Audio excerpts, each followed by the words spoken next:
આ અવસર રે દયાળુ, આ અવસર રે દયાળુ,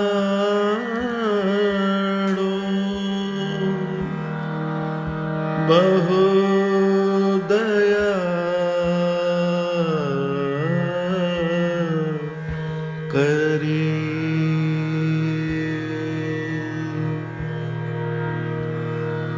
અવસર રે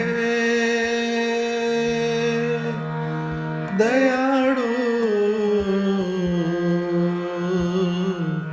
બહુ દયા કરી. અવસર રે દયાળુ, બહુ દયા કરી. ટાળવાને જન્મ મરણના તાપ રે, અવસર રે દયાળુ, બહુ દયા કરી.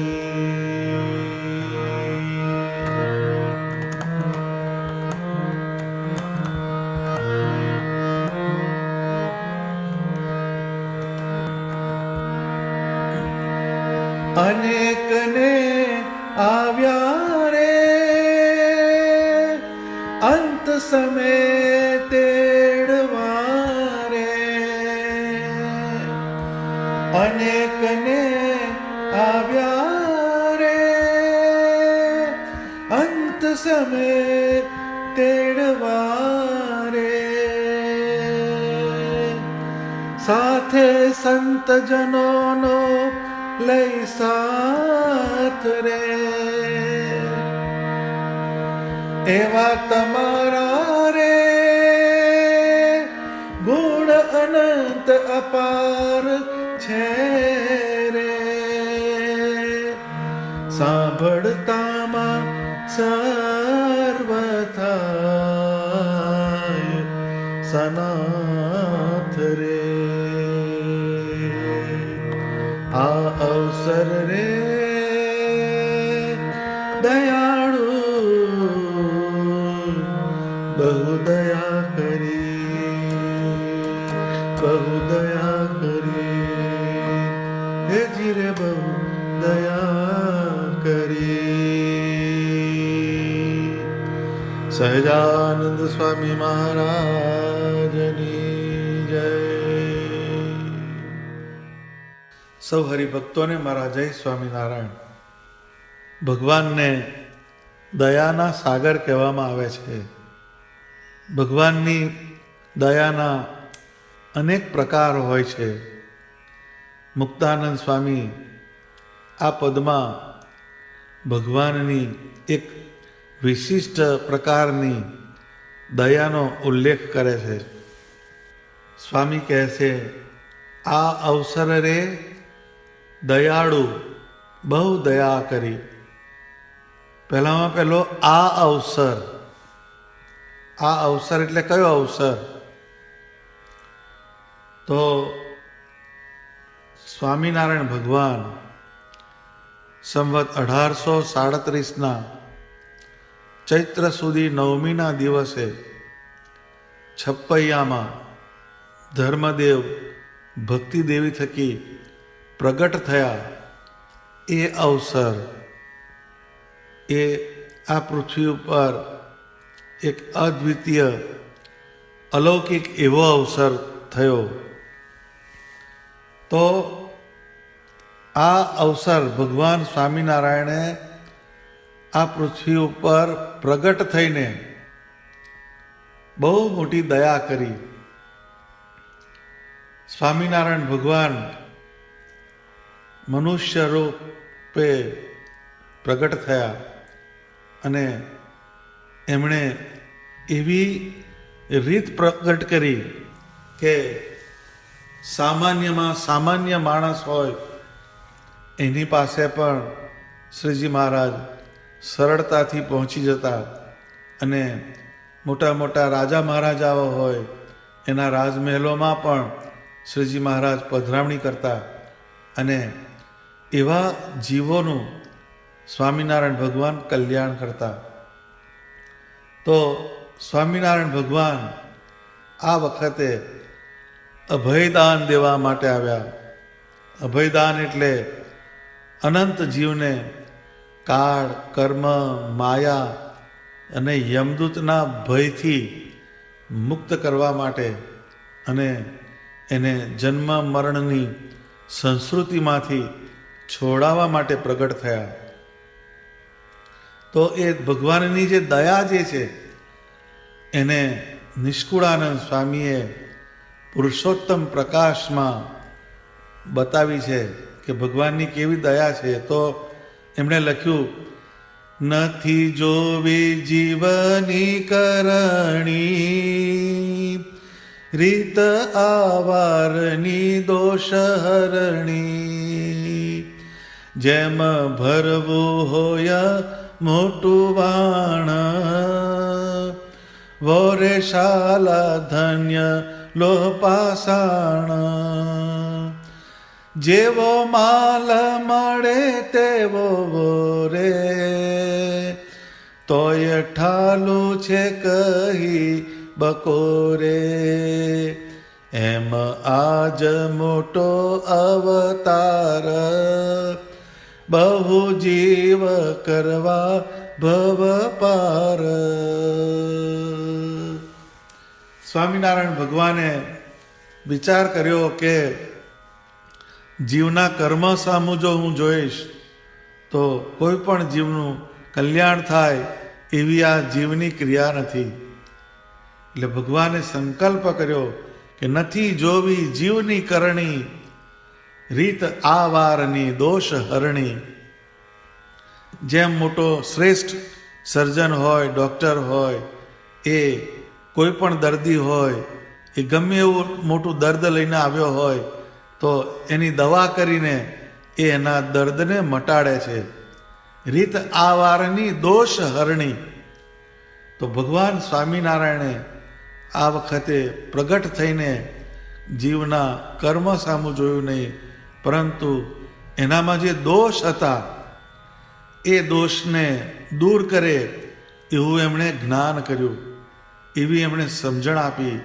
એમને મૂર્તિના સંબંધથી, એમના લીલા ચરિત્રના યોગથી અનેક જીવને સ્વામિનારાયણ ભગવાને સત્સંગના માર્ગે ચડાવ્યા.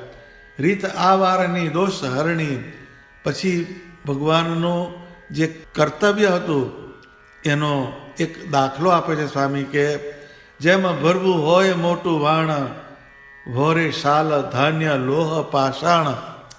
જેમ એમ કે કોઈ મોટું વાણ લઈને દેશ પરદેશમાં વેપાર કરવા ગયો હોય, આ જૂના જમાનાની વાત છે, ત્યારે બધા વહાણવટું કરતા, મોટા વહાણોમાં જુદા બીજા બંદરે જાય, મોટા બીજા પરદેશ જાય અને વહાણમાં વેપારનું જે વસ્તુઓ હોય લઈ આવે, પછી એને પોતાના દેશમાં વેચે, એને એમાંથી એક ધંધો કરે.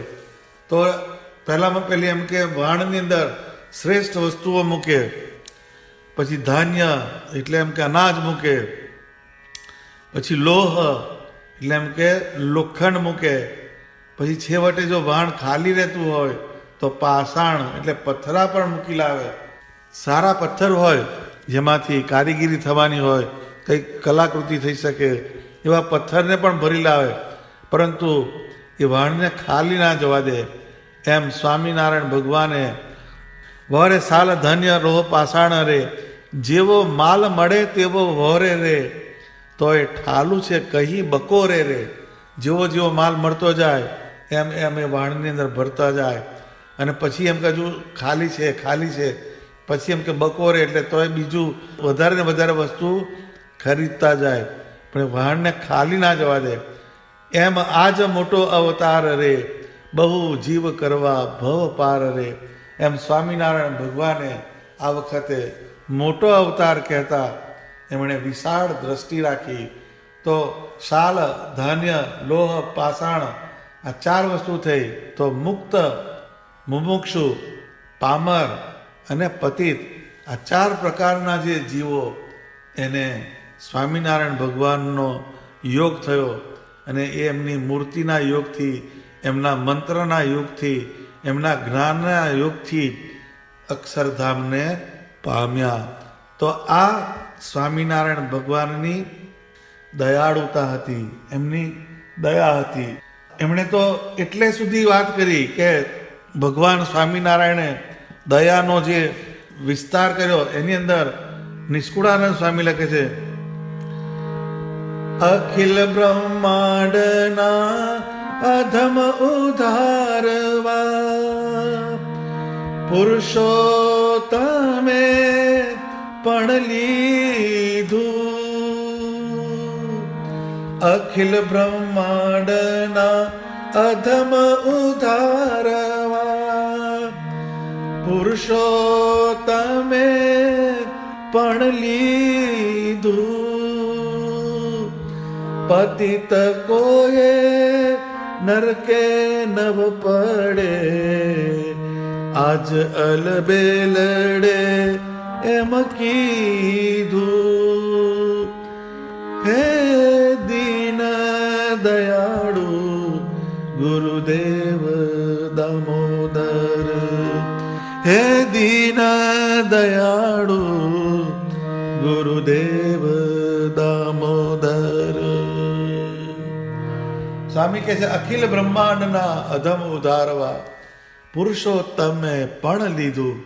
એટલે આખા બ્રહ્માંડના જે અધમ જીવ હોય, જેને કોઈ ગણે નહીં, જેને કોઈ આશરો ના આપે એવા જીવ, જેના સંસ્કાર મલિન, જેની ક્રિયા મલિન, જેના વિચાર મલિન, જેનું આચરણ મલિન, એવા જીવ એને પણ સ્વામિનારાયણ ભગવાને આશ્રય આપ્યો. એવા કેટલાય જીવ સત્સંગની અંદર એના દાખલા છે કે અધમ જેવા જીવ હતા પણ એ સ્વામિનારાયણ ભગવાનના શરણે ગયા અને કલ્યાણને પામ્યા. પુરુષોત્તમે પણ લીધું. પણ એટલે એમણે પ્રતિજ્ઞા કરી કે આ વખતે હું જ્યારે અવતાર ધારણ કરું તો એમ કે મારે આ બ્રહ્માંડના જે અધમ જીવ છે એનો પણ મારે ઉદ્ધાર કરવો. એટલે સ્વામિનારાયણ ભગવાનને અધમ ઉદાહરણ કહેવામાં આવે છે. આગળ સંકલ્પ કર્યો કે પતિત કોઈ નરકે નવ પડે, આજ અલબે લડે એમ કીધું. પતિત જીવ સગ્રામ વાઘરી હતો, એ કૂતરાનો ધંધો કરતો, શિકારી કૂતરા બનાવે અને એ કૂતરાને ટ્રેન કરે. એટલે જે રાજા મહારાજાઓ હોય એ જ્યારે શિકારે જાય ત્યારે કૂતરાઓને જોડે લઈ જાય અને સસલું હોય, મૃગલું હોય એને મારીને પછી એ ખાતા. તો એ જે અધમ કૃત્ય કરતો, પતિત ક્રિયા હતી, એની પાપમય ક્રિયા હતી, એ સગ્રામ વાઘરીને સ્વામિનારાયણ ભગવાને જ્ઞાન કર્યું, એને વર્તમાન ધરાવ્યા. તો એ સત્સંગની અંદર બહુ મોટો ભક્ત બની ગયો. તો એ પતિત કોઈ નરકે નવ પડે એની ક્રિયાથી જે નરકના રસ્તે જતો હોય એને સત્સંગ તરફ વાળ્યા, એને સારો ધર્મનું આચરણ શીખવાડ્યું, સારા વિચાર આપ્યા, સારી ક્રિયા કરાવી.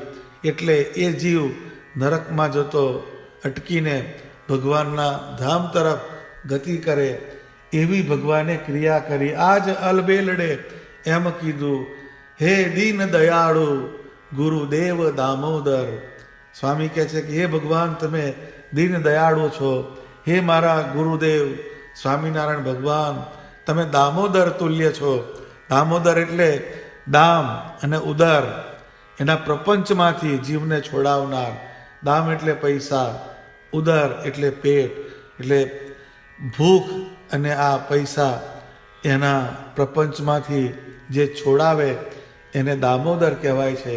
તો માણસ જે પાપ કરે છે એક ભૂખ માટે કરે છે, બીજું પૈસા માટે કરે છે. તો એ બે પાપમાંથી સ્વામિનારાયણ ભગવાને અનેક જીવને મુક્ત કર્યા. એટલે એને દામોદર એવું ઉદાહરણ નિષ્કુળાનંદ સ્વામી આપ્યું. તો આ અવસરે દયાળુ બહુ દયા કરી, ટાળવાને જન્મ મરણના તાપ રે. દયા કઈ કરી? તો કે અનંત જીવના જન્મ અને મરણના જે તાપ, જે દુઃખ, એને ટાળવા માટે સ્વામિનારાયણ ભગવાન આ પૃથ્વી ઉપર પ્રગટ થયા. તો આ જગતની અંદર મોટામાં મોટું કોઈ દુઃખ હોય તો એ જન્મ અને મરણની સંસ્કૃતિનું છે. એનો જો વિચાર કરીએ તો જ એક ખ્યાલમાં આવે એવી વસ્તુ છે. કારણ કે એનો વિચાર આપણે કર્યો નથી. જન્મ પહેલાંની જે આપણી ક્રિયા, 9 મહિના માતાના ઉદરમાં આ જે જીવ રહે છે એના ઉપર જો આપણે થોડોક વિચાર કરીએ તો આપણને અંદરથી હાલી જઈએ. અને મૃત્યુ સમયે કોટી વીછીની વેદના થાય છે એમ શાસ્ત્રો કહે છે. એક વીછી કરડ્યો હોય તો આપણને સુખ લેવા દે નહીં, હક લેવા દે નહીં, તો કોટી વીછીની વેદના જીવ ક્યાં જાય? તો આવી અપાર વેદના છે એમાંથી છોડાવનાર સ્વામિનારાયણ ભગવાન છે. એ એમની મોટામાં મોટી કૃપા છે. એ કહે છે અનેકને રે આવ્યા રે અંત સમયે તેડવા, સાથે સંતજનોનો લઈ સાથ રે.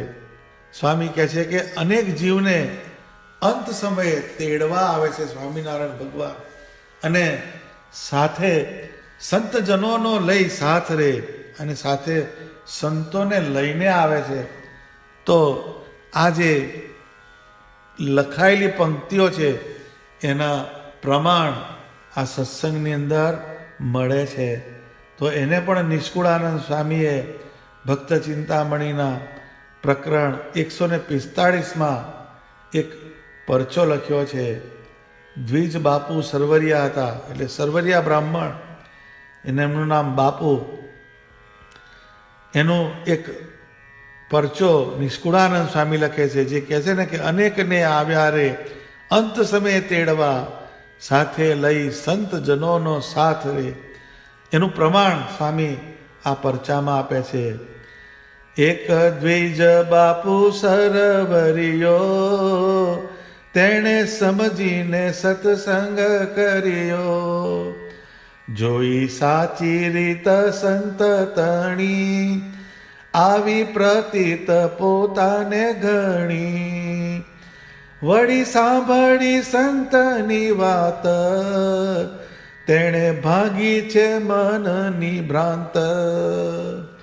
તો એક દ્વિજ, સરવરિયા જ્ઞાતિના બ્રાહ્મણ દ્વિજ બાપુભાઈ, એણે ભગવાનનો સત્સંગ કર્યો છે.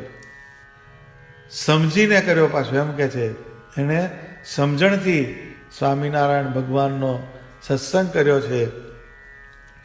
સંતોનું સાચું આચરણ જોઈને એને સત્સંગમાં બહુ જ પ્રતીતિ આવી, અને સંતોની વાતને સાંભળીને એના મનની અંદર જે જુદી જુદી ભ્રમણાઓ હતી, ભ્રાંતિ હતી, એ દૂર થઈ ગઈ. થયો સત્સંગી સ્વામીનો ખરો, બે પ્રવાહી સિપાહી આકરો, ઝાલી ટેક મુવે નવ મેલે, શિર કરમાં લઈને ખેલે.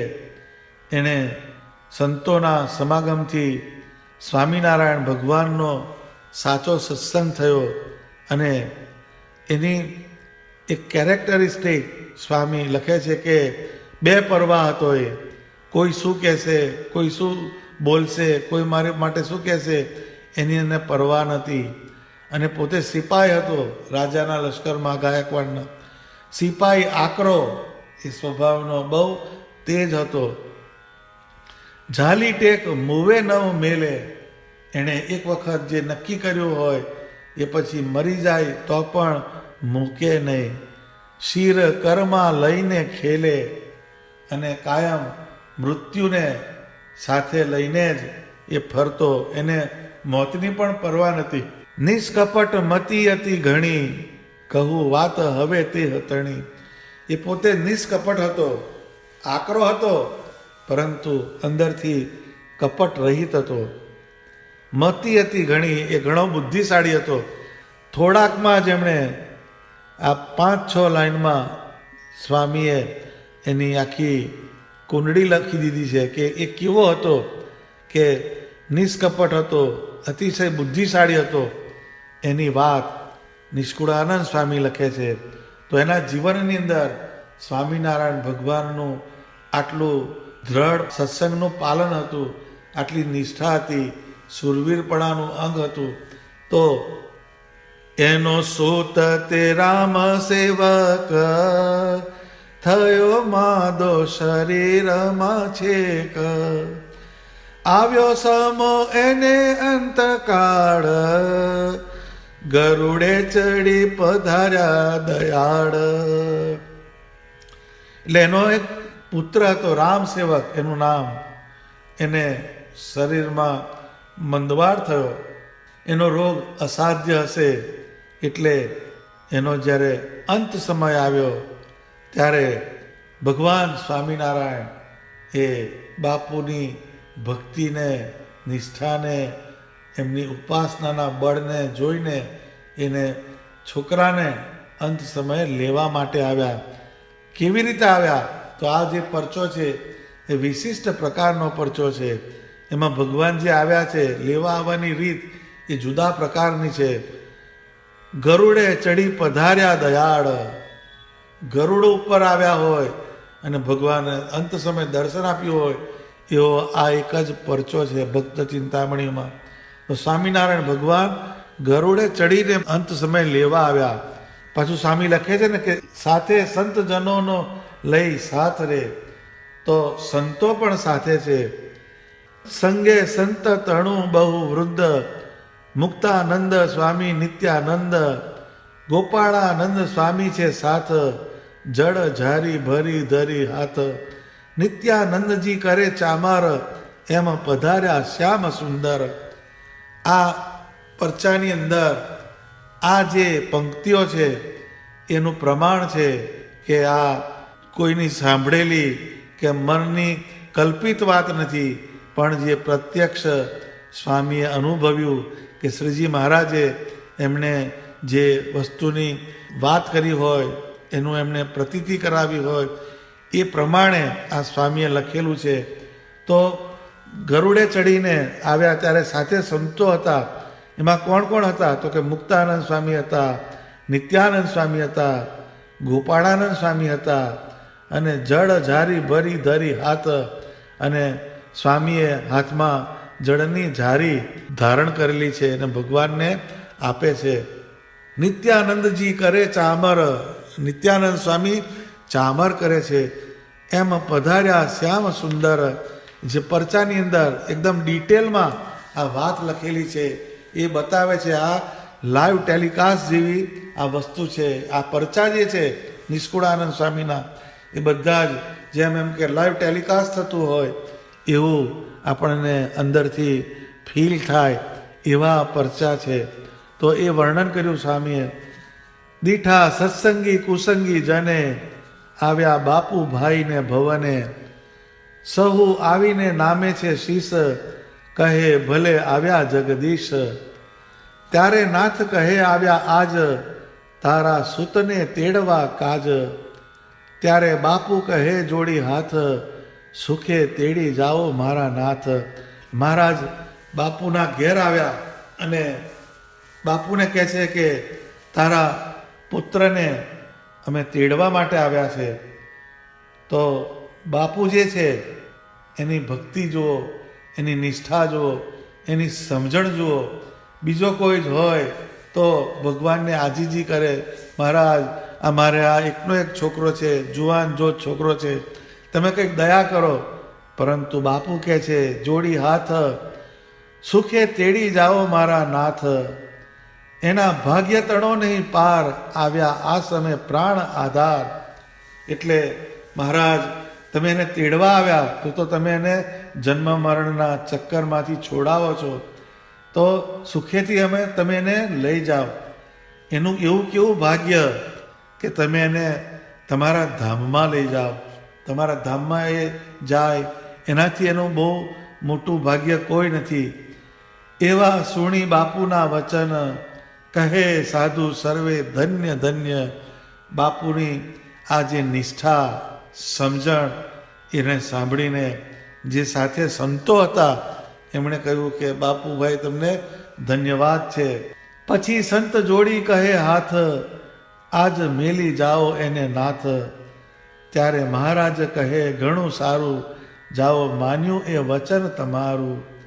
પછી દર્શન દઈ લોકને, ચાલ્યા બાપુના ટાળી શોકને. દીઠા સૌએ પ્રગટ પ્રમાણો, થયો પરચો જન સૌ જાણો. પછી સંત જોડી કહે હાથ, એટલે પછી જે સંતો જોડે હતા એ સમર્થ સંતો છે બધા, જેના નામ આપણે આગળ જોયા. મુક્તાનંદ સ્વામી છે, ગોપાળાનંદ સ્વામી છે, નિત્યાનંદ સ્વામી છે. આવા સમર્થ મુક્તો એમની સાથે છે. પરંતુ એમને બાપુભાઈની જે નિષ્ઠા એ જે જોઈ એનાથી એમને બાપુભાઈ પ્રત્યે અહોભાવ થયો. એટલે એમણે શ્રીજી મહારાજને હાથ જોડીને વિનંતી કરી કે મહારાજ આજે એને ના લઈ જાવ તો સારું. ભગવાન કહે છે ત્યારે મહારાજ કહે ઘણું સારું, જાઓ માન્યું એ વચન તમારું. જેમ રાજા કોઈક હોય, એની રાણી કંઈક પણ વચન કહે તો એ રાજા પાછું ના ઠેલે. જે સમર્થ રાજા હોય, શ્રેષ્ઠ રાજા હોય, એ એની રાણીનું કંઈક સારી વાત હોય તો એને પાછી ના ઠેલે. એમ આ પુરુષોત્તમ નારાયણ છે એ રાજાની જગ્યાએ છે, અને એના મુક્તો જે છે એની રાણીની જગ્યાએ છે. જેમ વચનામૃતમાં એક જગ્યાએ મહારાજે કીધું કે જેમ રાજાનું ચાલે એટલું રાણીનું ચાલે, એમ જે સંતો હતા એની પ્રાર્થનાથી મહારાજે એ બાપુના દીકરાને રામસેવકને જે તેડવા આવ્યા હતા એ મહારાજે કીધું કે હવે પછી એને લઈ જઈશ. પછી આવી રીતના બાપુના શોકને ટાળીને મહારાજ ત્યાંથી અંતર ધ્યાન થયા.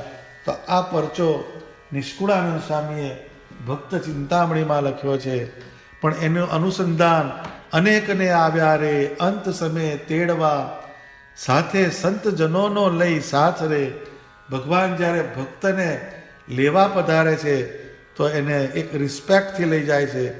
મહારાજ એની ભક્તિને પણ વધાવે છે, એને પણ મહત્વ આપે છે. તો એ ભગવાન સ્વામિનારાયણ જે છે એવા તમારા રે ગુણ અનંત અપાર છે, સાંભળતામાં સર્વ થાય સનાથ. ભગવાનના જે ગુણ જે છે એ અનંત છે, અપાર છે. જેમ અંત સમયે લેવા આવે છે એ એમનો ગુણ છે. અધમ ઉદાહરણ છે. ભગવાન પતિત પાવન છે, ભગવાન ભક્ત વત્સલ છે, ભગવાન કરુણા સાગર છે, ભગવાન દીન દયાળુ છે, ભગવાન દામોદર છે. તો આ બધા ભગવાનના અનેક ગુણો છે. એ જે સાંભળે તો સાંભળતામાં સર્વ થાય સનાથ. સાંભળતામાં સનાથ શું? તો કે જ્યારે કોઈ અધમ જીવ હોય એ ભગવાનની કંઈક વાત સાંભળે, અને ભગવાન તો એમ કે અધમ ઉદાહરણ છે, તો એ ભગવાનના શરણે જાય તો એ જીવનું રૂડું થાય. કોઈ પાપી જીવ હોય એ ભગવાનનો મહિમા સાંભળે તો એમ કે ભગવાન પતિત પાવન છે, તો એવું સમજીને એ ભગવાનને શરણે જાય સનાથ, એમનું શરણું ગ્રહણ કરે તો એનું રૂડું થાય. કોઈ એમ સમજે કે ભગવાન ભક્ત વત્સલ છે, ભક્તના બધા મનોરથ પૂર્ણ કરે છે, તો એવા જીવ ભગવાનની વધારે ને વધારે ભક્તિ કરે એ સનાથ થયા. તો એ જે ભગવાનના ગુણ એ અનંત છે, અપાર છે, એને સાંભળવાથી, એને ગ્રહણ કરવાથી એ જીવ સનાથ બને છે. અનાથ કોણ છે? કે જેને ભગવાનનો આશ્રય નથી. અને ભગવાનના અનંત કલ્યાણકારી ગુણો જે કીધા આગળ, એનાથી પણ કેટલાય ગુણો ભગવાન સ્વામિનારાયણમાં હતા. તો એ એક એક ગુણને જો કોઈક પકડે તો પણ એનું કલ્યાણ થઈ જાય. તો એવા તો અનંત ને અપાર ગુણ સ્વામિનારાયણ ભગવાનના હતા. એવા તમારા રે ગુણ અનંત અપાર છે, સાંભળતામાં સર્વ થાય સનાથ રે.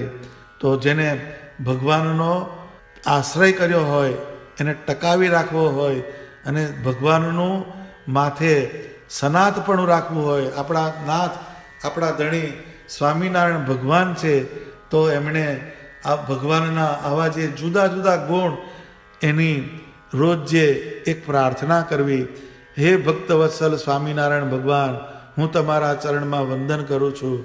હે અધમ ઉદાહરણ સ્વામિનારાયણ ભગવાન, હું તમારા ચરણમાં વંદન કરું છું. હે પતિત પાવન સ્વામિનારાયણ ભગવાન, હું તમારા ચરણમાં વંદન કરું છું. આવા જુદા જુદા ગુણો જે નંદ સંતોએ લખેલા છે એનું એક લિસ્ટ બનાવવાનું અને એવા ગુણને પણ રોજે યાદ કરવાના. અને સ્વામિનારાયણ ભગવાનની મૂર્તિ સામે જો એ ગુણને આપણે ભાવપૂર્વક જો બોલીએ તો એનાથી ભગવાનની આપણા ઉપર દ્રષ્ટિ થાય છે. તો નંદ સંતોના આ જે વચન છે એ ખૂબ જ કલ્યાણકારી છે. એમના કીર્તનના એક એક શબ્દમાં ગૂઢ અર્થ છુપાયેલો છે. એને જો આપણે સમજતા જઈએ અને એ પ્રમાણે જો આપણે વર્તન કરતા જઈએ તો સ્વામિનારાયણ ભગવાન આપણાથી પળવાર છેટા ના જાય એવા આનંદ સંતોના કીર્તનોમાં વચનો છે, એવા શબ્દો છે. તો આવા કીર્તનને આપણે સમજવાનો પ્રયત્ન કરવો જોઈએ. તો આ પદની અંદર જે પહેલી થોડીક પંક્તિઓ જે હતી એને આપણે સમજ્યા. હવે પછીની પંક્તિઓને આપણે આવતી સભામાં સમજીશું. સહજાનંદ સ્વામી મહારાજની જય.